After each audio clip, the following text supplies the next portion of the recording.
Hey guys, Adrian here, Kid Guru, and today I want to talk about 7-inch form factor, and that specifically with tablets. Now, I'm going to be talking about three tablets specifically: the Amazon Kindle Fire HD, the Apple iPad Mini, and of course Google's Nexus 7. A lot of big tablets that are kind of big names and are really doing big things for the 7-inch form factor market, which is essentially the middleman market. It's that is more affordable, more portable, and fits in between that of not having a phone or not having an iPhone or an Android phone and not having a full-on tablet with that 9 to 10 inch experience. You're having a kind of best of both worlds with these 7-inch form factors. These are a huge thing. They're becoming a huge market, and a lot of companies are realizing that and building products for that, much like what Apple did with the iPad Mini recently. I want to talk about this because there's lots of rumors and speculations and just talk about all these products and kind of back and forth towards each other. As a tech reviewer, as somebody who's reviewed products for more than 5+ years, or 6+ years now, I want to talk about my perspective on things. I'm going to go on a note here saying that I do only own the Nexus 7. I do not own the iPad Mini, so you take that as you want. I have tried a Kindle Fire, but I do not own a Kindle Fire HD. So take that as you say. I'm just comparing it specs for specs, cons, pros, weighing it out in my personal opinion as somebody who's a tech reviewer and tech journalist, and has kind of done this to make a living. Not a living, because I'm still a minor, but I've made a job and an online profit out of this, a business out of this.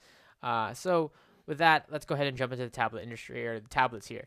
The Nexus 7. The Nexus 7 is Google's first flagship Nexus device, where it kind of provides that pure Android experience built by Google and the hardware on the Asus side. This is a really awesome tablet, and this really kind of changed my opinions on tablets. I really wasn't a huge fan. I was originally an iPad user. I had bought the first gen iPad. Other than that, I never really upgraded because the iPad itself, not just the iPad, but the tablet form factor itself just wasn't for me until the 7-inch form factor kind of came out. Specs or price. First, let me mention price. Price starts at $200. You can go from $200 to $250. That's your max, your minimum to maximum. Specs: it features a 7-inch screen, 216 ppi, which is pixels per inch, 1280 by 800, which is a really crisp display and a really nice resolution. Quad core, 1.3 gigahertz processor, and that's quad core, so it has 4-core processor or CPU in here. So that's really for fast gaming performance, app performance overall to run the operating system. Technologies include stuff like NFC. I believe it has GPS in here. Does a lot of location-based services, I should say. I don't think it has GPRS, or I don't know much of the difference there. Bluetooth. Has a camera, 1.2 megapixels front facing. Doesn't have an stock app with that. It's more for video conferencing with Skype and stuff like that, which is I don't want to say a decent camera. It's really okay. It's really lackluster, but I'll get the job done. 16/32 gig models you can buy. And again, the software, it's running Android's Jelly Bean. This is 4.1. 4.2 is coming out soon, so it runs an Android's latest iteration of Android, I guess, Jelly Bean. And the the after Ice Cream Sandwich. This is the latest. Jelly Bean is only specifically though on these Nexus devices. I think some other devices have got them, but they're famous on these Nexus line of devices for 7 and the 10. Features stuff like Google Now, other services like Google Wallet. It has obviously a music player built in, video player, and obviously it's tied very highly around Google services, Gmail, Gcal, etc. that you can all get in the Google Play Store. So they're kind of building that unification, and this is something you're going to see across the market. A lot of people are adapting that what Apple's been doing for a while, which is kind of controlling the hardware and software. More and more companies are moving towards this. We've seen Microsoft do this with Surface. We're seeing Nexus do it, and kind of building that unification. Now let's talk about pros and cons. Let me see how long in the video here. It's 3 minutes in. Pros and cons. Price: $200 to $250. That's a huge plus. It's a really cost-efficient device. You're paying a cheaper price, but you're getting a lot packed in. The form factor: 7-inch as a whole is a really new form factor to me, and it was really something nice to hold and handle in one hand. And the form factor and the way the Nexus, the grip feels here with this material, even though it is plastic, it's kind of, may feel kind of cheapish to people, but it does hold nice in the hand. It feels really nice overall to hold. Great battery life. I've gotten around 10 hours on the video test here when you're just leaving it running through video. Maybe everyday use if you're doing a couple of things, 8 to 9 I would expect.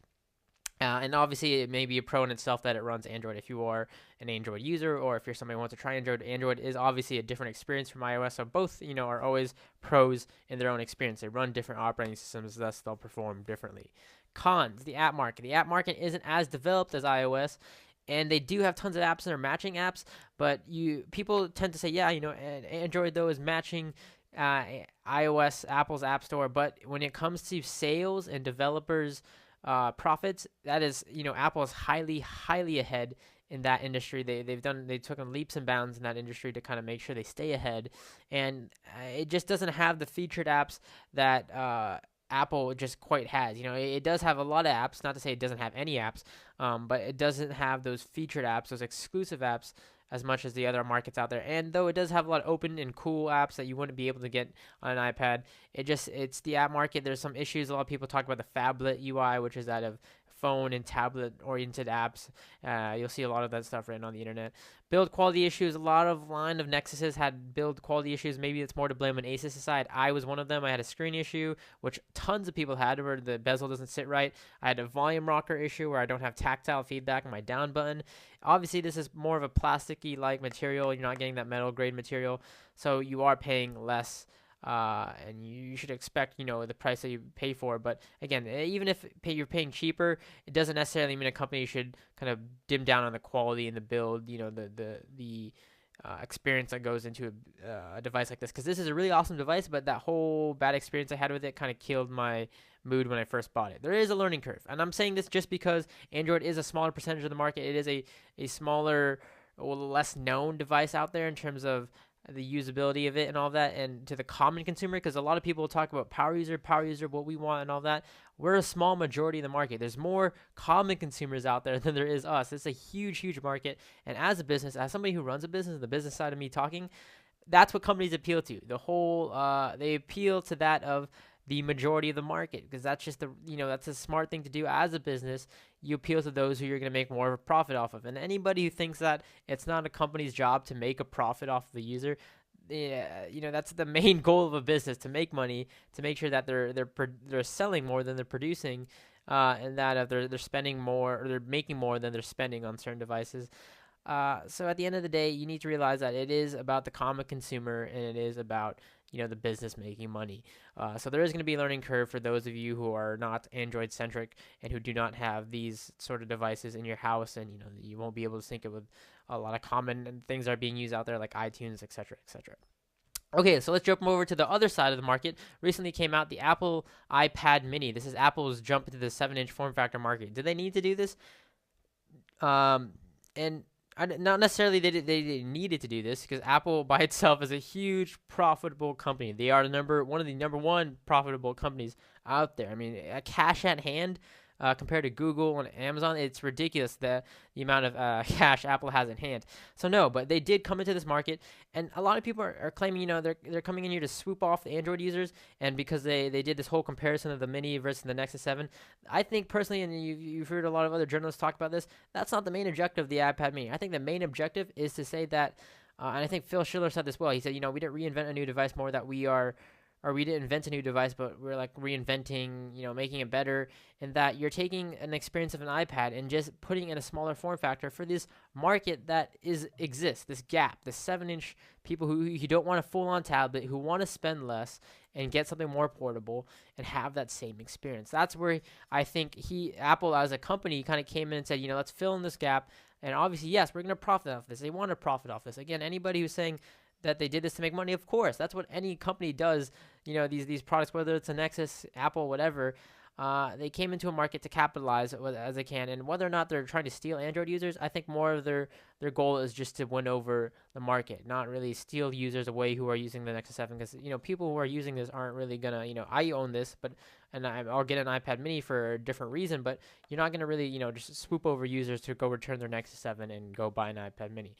Anyways, price starts at $320. So you're paying more of a premium, and that of Apple, that's just, that kind of Apple's pricing system. And anybody who's shocked by this, I really think that's your own fault. Yes, it does take more in terms of comparing the Nexus 7 and how much it costs to manufacture and how much they're upselling it. Apple is upselling it by a lot. I think it costs around like $186 to develop, but they're upselling it, way more than the other devices out there.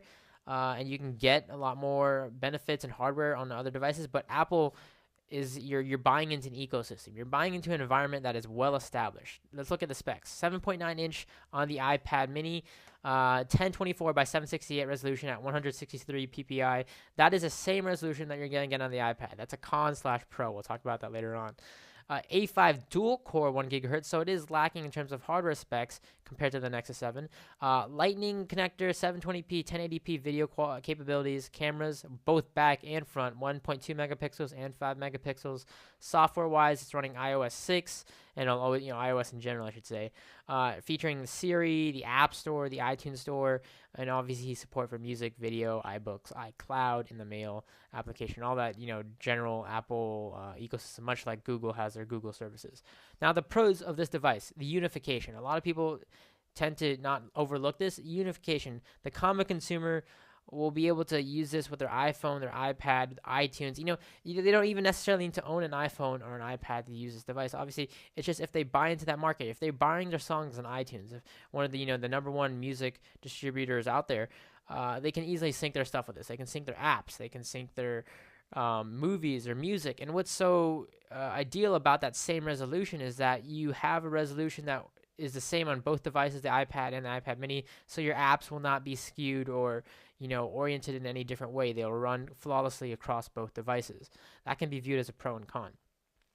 Because you're not getting any new resolution, you're just getting the same old one. But I think that's more of the whole unification thing. Quality: this is better build quality you're paying for. It is anodized aluminum, I believe, a unibody design.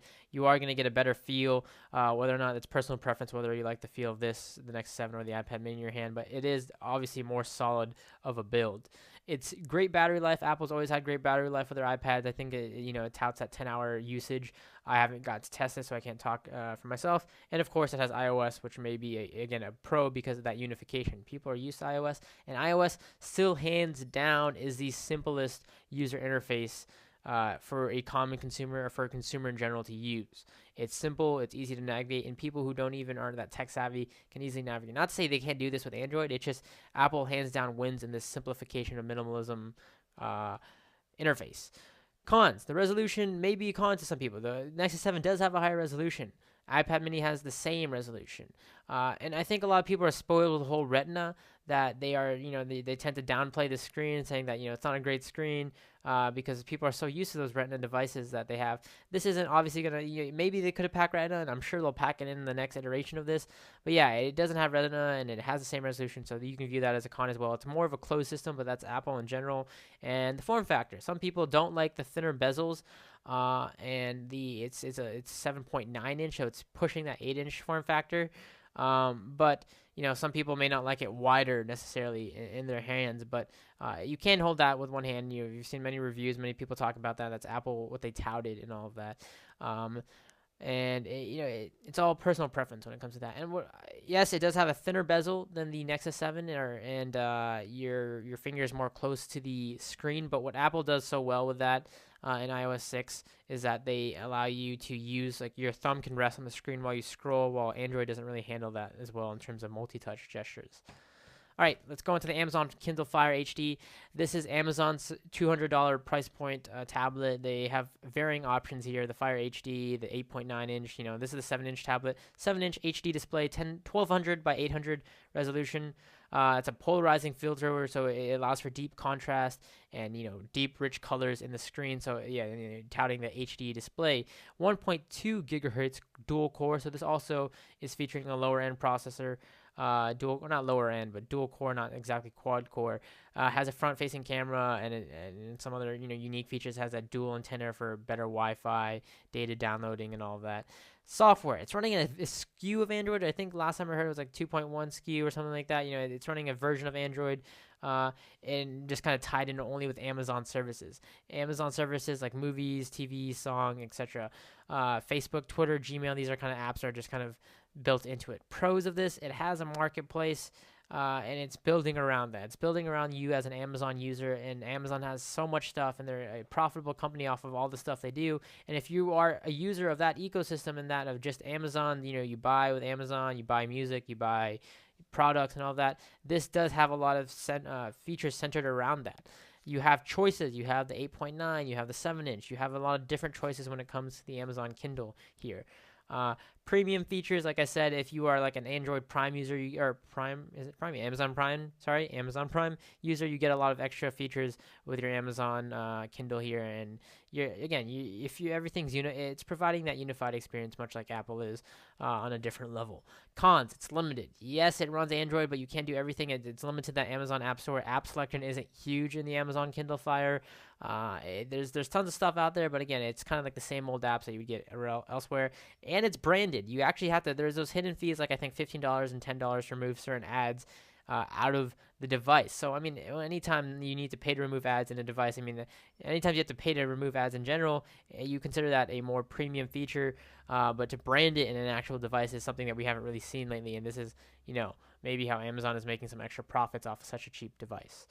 Okay, the 7-inch market as a whole, before we wind down and do comparisons here, there's a lot, these are the big companies right now. But, as of right now, as I record this video, Microsoft is working on a new Xbox gaming tablet that I think has space in the 7-inch market. One thing Microsoft has going for it is their Xbox. That's their kind of like their niche product that they have in the upstep on the market. They have that gaming, they have that tie with all these people who have Xbox Live. And there's rumors been speculating, and The Verge just talked about this today, leaked rumors about this tablet. They're developing a 7-inch tablet specifically tied around gaming. Yes, maybe it'll run other apps, but this is hugely a market, could be a huge impact in the market, I should say, because it can integrate with Xbox and all that. To see what they'll do will be very, very interesting. So I'm guessing it'll be high in graphics, all of that. This definitely has space in the 7-inch market. And in the 7-inch market as a whole, what I think these devices need to do as tablets, they need to have great content consumption. They need to be great content consumption devices. That's tablets in general. They have to have that, that great app market out there. They need to provide for entertainment, whether it's movies, music, etc. And of course, portability. So with that, let's go lastly into the comparisons here. So starting with the Nexus 7, you have better hardware in the Nexus 7. You have a more open environment, and obviously the Nexus lineup. They're starting to build that unification that Apple holds so highly to. There's still fragments. To people who Android users are going to say there is no more fragments in the Android system. There is. That's a huge issue. A lot of people have said this. If you have an S3, etc., etc., some people are waiting for updates. And one thing Android has been kind of, iffy on is these updates. A lot of people are waiting on updates on their devices. And it's not across, it's not the same across the board. Yes, it's the same across the Nexus lineup, but across other devices, Android, there's different SKUs, there's different, UIs, etc., etc. So, you take that how you want to take it. If you're buying this, who is this for? If you're somebody who wants total control, more control on your device in terms of editing it, customizing it, all of that, widgets, all of that. If you want cost efficient, if you're looking to spend the least but get the best, this will provide you with that with the hardware, etc., etc. It's a great consumption device. Overall, if you are somebody, again, who wants the customization, who wants to spend less but get more and have a really great content consumption device, the Nexus 7 is for you, maybe. If again, you're trying on Android, so it's a whole other ecosystem if you're not used to that, but it is a more complex, it has more, functionality and stuff like that in some areas that Apple doesn't. But again, it's a whole different ecosystem, so that may or may not be for you. Apple's iPad mini, it has a high build quality compared to all the other 7-inch tablets out there. It has the unification, which it has going for it. And when I say more affordable, I know a lot of people are going to say, you're $320, all these other tablets are so cheap. Yeah, but for the people who are already in that Apple ecosystem, which has tons of people, obviously, the people, and I hate to say this, but Apple is a brand name company. It's a name that people recognize. Not to say that Google isn't recognized, but if you ask people how many people would know that Google makes tablets compared to Apple makes tablets, obviously, there's going to be a very, very huge skew there. Or not skew, but differential there. It's more affordable in that of the people who buy these Apple products. One of the big issues with the iPad is people are saying, it's at $500. It's too expensive. It's a bit too expensive for me. This cuts it down to $320 and says, here's the experience of specs of an iPad 2 crammed into the 7.9-inch device. If you don't necessarily want to buy an iPad, you want something more portable, this is for you. This is more affordable. $330 is a bit more affordable. Even though Apple is charging a premium on this, in the Apple ecosystem, it's a more affordable device. If this is for you if you are in the iOS environment. If you're heavily set on the iOS environment and you work around the iOS environment, this is for you. The simplicity of this is bar none. People know how to use iOS. It's just really that simple. It is easy to navigate, so it has that simplistic thing going for it. It is also a content consumption device that handles its stuff very well. In some aspects, you can argue it's a content creation device. I think on this form factor, it's a little bit different, but yeah, it does have the app market going for it. Apple's App Store is definitely hands down the number one out there right now in terms of sales and numbers and everything. They have those featured apps. They have those premium ones where they get them. They were I think the first to get Flipboard, etc., etc. So they get these. The developers are definitely looking to produce for this market first off before they're going cross-platform. The Amazon Kindle Fire. This is an affordable device at $200, and it's a tied environment. You can buy into this device if you are using the Amazon ecosystem. If you just want to watch movies, read ebooks and buy stuff off Amazon, and you already use Amazon Prime and all of that, and that's all you want to do. There's just one-use device. If you just want to do those basic things, then this device is for you. Again, if you're a heavy Amazon user, you might want to consider using this because it ties in with all those services that Amazon provides, much like Apple ties in with all those services it provides. And Nexus is very much working on that with the Play Store, their music services, all of that. So again, it comes down to ecosystem, comes down to what you want to use. In the end, again, what you want to spend your money on. I think it's ridiculous to see people saying, you want to feed Apple through, you're paying much more premium to feed a company that wants to overcharge you. Again, it's people's money. Let them spend it where they want to spend it. If that's their ecosystem, if that's what works best for them, it's hard to complain. And as a common consumer market, people will buy the Mini just because, again, that brand name, that Apple is charging for something, more affordable. So my overall opinion, I think the Mini is going to sell the most. I think it's going to be the most successful in this industry. Though the Nexus 7, I think, is the best choice in terms of hardware specs, etc., etc. But as a common consumer, or for the common consumer, what matters the most, again, is that common consumer. The iPad Mini is going to fill in a lot of these needs. But if you're looking for a more open environment like myself, and you want try out different things and try out a different operating system, all of that, the Nexus 7 is obviously a very good choice. So it comes down to those two, in my opinion. The Amazon, again, it's a very tied service, but again, if that fits your needs, then that fits your needs. Anyways, guys, I hope you enjoyed this long, drawn-out comparison, this talk about the 7-inch form factor. I hope it helped out some of you who are interested in buying one of these, maybe, sway you into, looking at the pro and cons. I'm not, trying to sway you to a device, I should say, but in that of considering the pros and cons for the price, etc., etc. And maybe, maybe it did sway you into buying another device. Let me know. Comments below. Thanks a lot for watching, and I will catch you all in the next video. Of course, head over to digitaldojos.com, guys, where I do a lot of content. I'm going to be posting this video there. This takes a lot of time to produce and all that. So thumbs up, comment below on your feedback, and subscribe if you're not subscribed. Thanks for watching.